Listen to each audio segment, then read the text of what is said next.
The film opens in a Washington suburb, a tough neighborhood, steeped in fear, where street law reigns supreme over state law. Mara Salvatrucha, the most feared gang, controls every block. They control drug trafficking, extort money from residents, and spread relentless terror. For many, this neighborhood is hell, but for 14-year-old Lucas, it's the only world he's ever known since childhood. Lucas is seen pedaling his bike through narrow alleys with a bag on his back, which contains small packages of drugs. His face was young, but his cold gaze was far older than his age, and he worked as a courier for the Mara Salvatrucha gang. For Lucas, this was not just a job, but a way to survive. He knew exactly who ruled each street, who could be trusted, and who was untouchable. Behind Mara Salvatrucha's power are two big names who lead the gang. The first is Jester, the right-hand man, who takes care of the gang's daily affairs. He is the one who ensures that rules are enforced, traitors are punished, and fear continues to haunt the streets.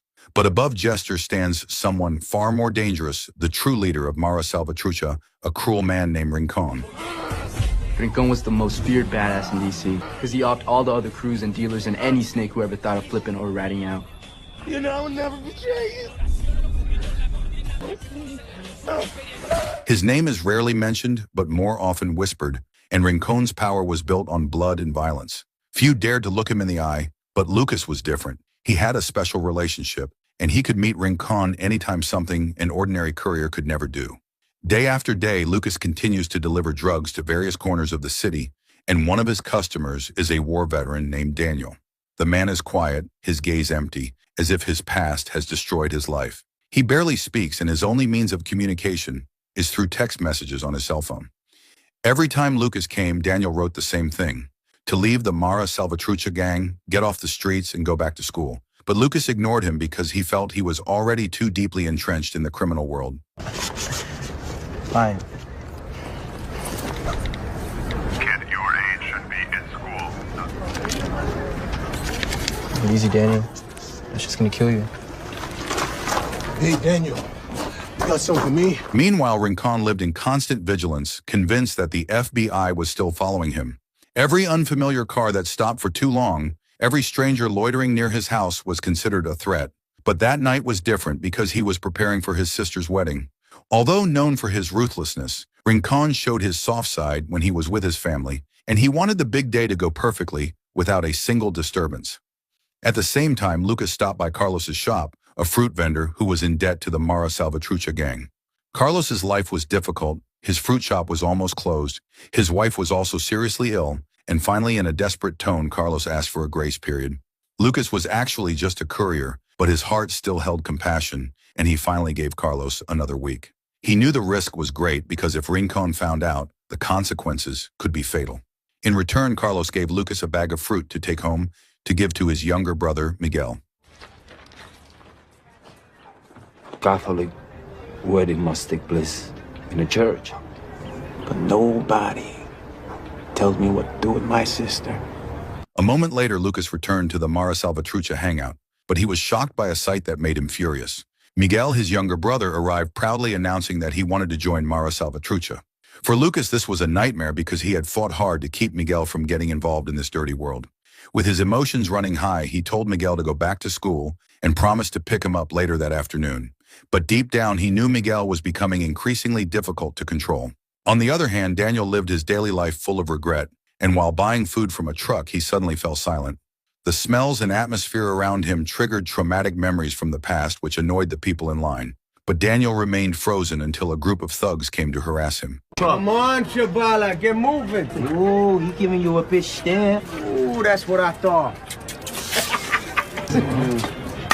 What you gonna do? They thought Daniel was just a confused man who would be an easy target, but they had made a big mistake. When Daniel was taken to a narrow alley, he swallowed a sedative to calm his mind.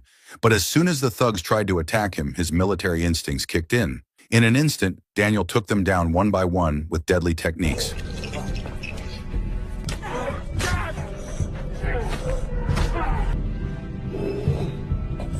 From this, we can see who Daniel really is, a former Special Forces soldier who still possesses extraordinary abilities.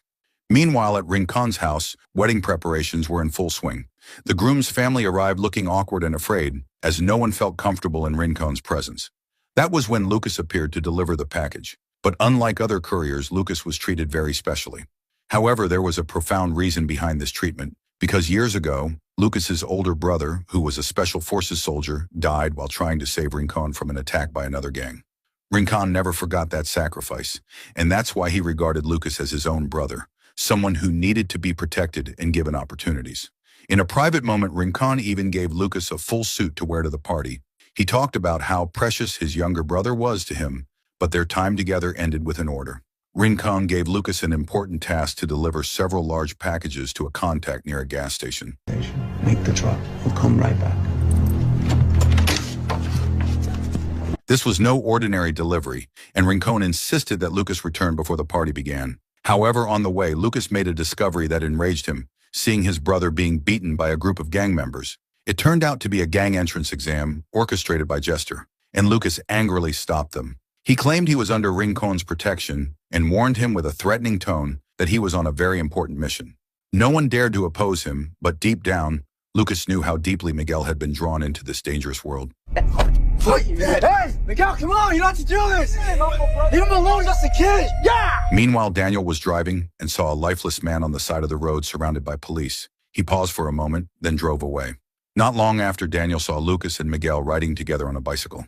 He tried to get their attention and warn them, but Lucas kept driving, focused on getting Miguel home. I'll get any pills on me, man. Why don't you mind your own goddamn business? The tracks are that way. We're not going to the track. I'm getting you out of here. Lucas had intended to take Miguel to school, but before that, they stopped at home first. Lucas's mind was now even more determined to keep Miguel away from this dark world.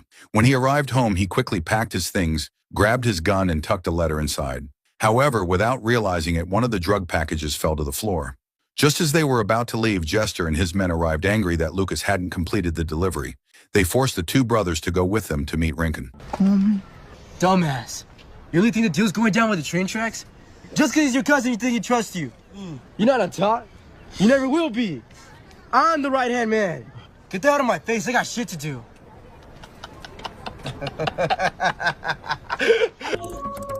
Scared kid? During the journey, Jester began to abuse them both, and luckily, suddenly a truck crashed near them, causing chaos. Lucas then took advantage of the opportunity to escape with his brother, and they ran through a narrow alley, crossed the yard, jumped over the fence, and crashed into a fruit stall.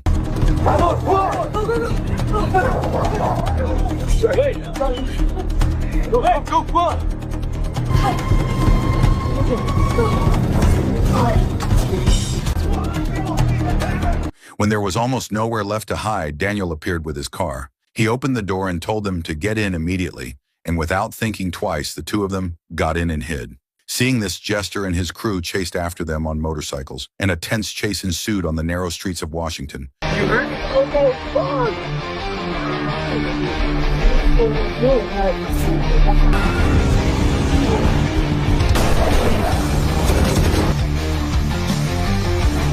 Daniel drove skillfully, dodging bullets and speeding around corners. He ultimately crashed his car into a wall, destroying it, giving Lucas and Miguel a chance to escape.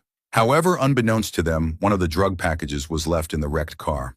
Daniel then took them to a hideout. While Miguel was being treated for his leg, Daniel and Lucas briefly communicated using sign language and text messages. It wasn't much, but it was enough to show that Daniel still cared for them and was ready to protect them. We're safe here as long as those cops are still by the car. It's gonna be okay. Where'd you learn all that? Military? My older brother was a Marine. He wanted a different life for us. He wanted to get out of there. Meanwhile, Rincon's sister's wedding party was underway, and everyone seemed happy. Back at the previous location, Lucas realized that only one package remained. He remembered and realized that one package had fallen at home, while the other had fallen in the wrecked car.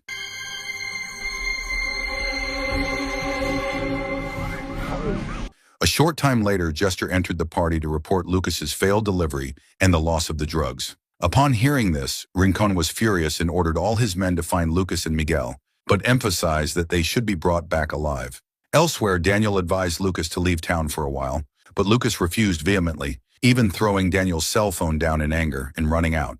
He vowed to return home to find the missing package and complete the task from Rincon. Back off, all right?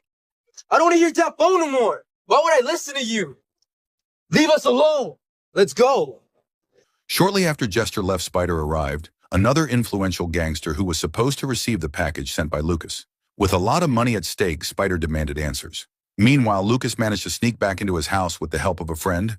He hurriedly searched his room and found the missing package under the bed, then asked Miguel to leave. However, the friend who helped him betrayed him by telling Jester. Soon after, Jester arrived with his men, captured Lucas and took him to Rincon. Hey, don't be like that, Lucas. Finally get down with the kids. You always told, man. Just business. I don't got it. On the other hand, Daniel discovered that his future father-in-law had been beaten to a pulp by Jester's men as a warning for interfering in Lucas's affairs. This became a turning point for him to return to his brutal ways, and realizing that the Mara Salvatrucha gang would not stop there, Daniel decided to fight back. Meanwhile, his girlfriend begged him not to go because she thought it was a stupid idea. But Daniel was determined and eventually headed to the Mara Salvatrucha gang's headquarters. You're going after them, aren't you? This isn't your fight. Why don't you just call the cops or something? Why do you have...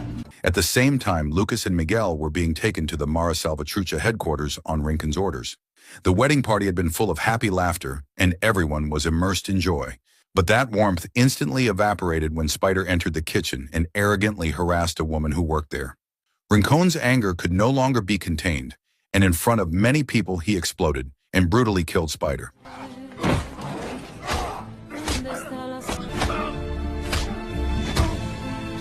In an instant, the once lively party turned into a bloody nightmare.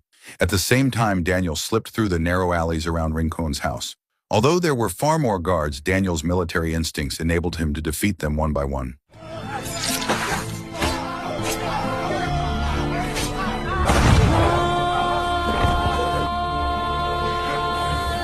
He even managed to capture one of the guards and use him as bait to attract the attention of the FBI, who had been watching from a distance. The plan was successful, and within minutes, FBI agents stormed Rincon's house. A fierce shootout ensued, bullets flew, glass shattered, panicked screams echoed throughout the house, blood spattered everywhere, and of course, casualties fell on both sides.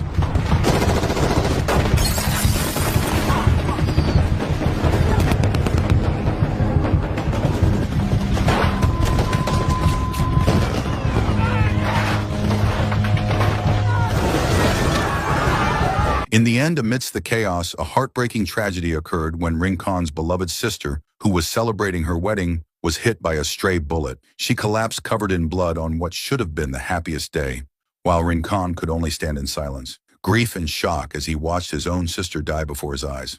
Meanwhile, Daniel managed to get Lucas and Miguel out of the destroyed house.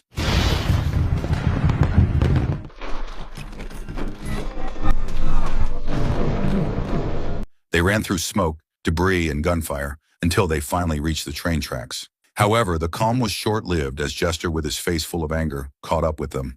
Jester immediately opened fire indiscriminately, hitting Daniel in the leg as he tried to protect Lucas and Miguel. With his remaining strength, Lucas grabbed Miguel and tried to escape, but their progress was halted when Jester surrounded them with his gun pointed at them.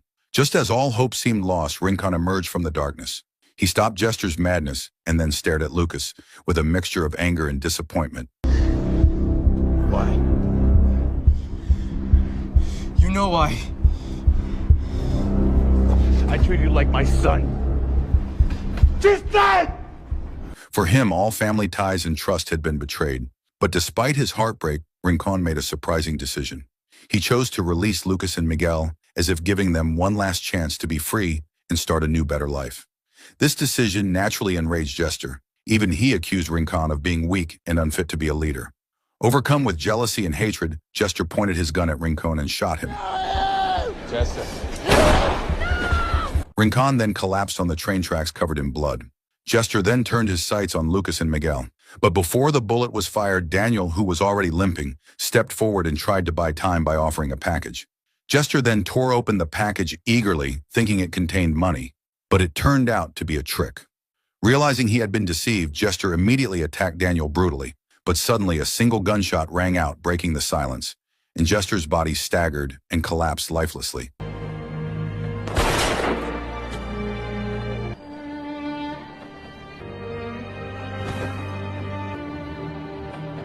The shooter turned out to be Lucas's friend, the man who had previously betrayed him, but now returned to atone for all his mistakes. At the end of the story, Lucas and Miguel finally boarded the train, leaving the city full of blood and bitter memories. From the window, they watched the city lights slowly fade away into the darkness of the night. As he sat there, Miguel felt something in his pocket.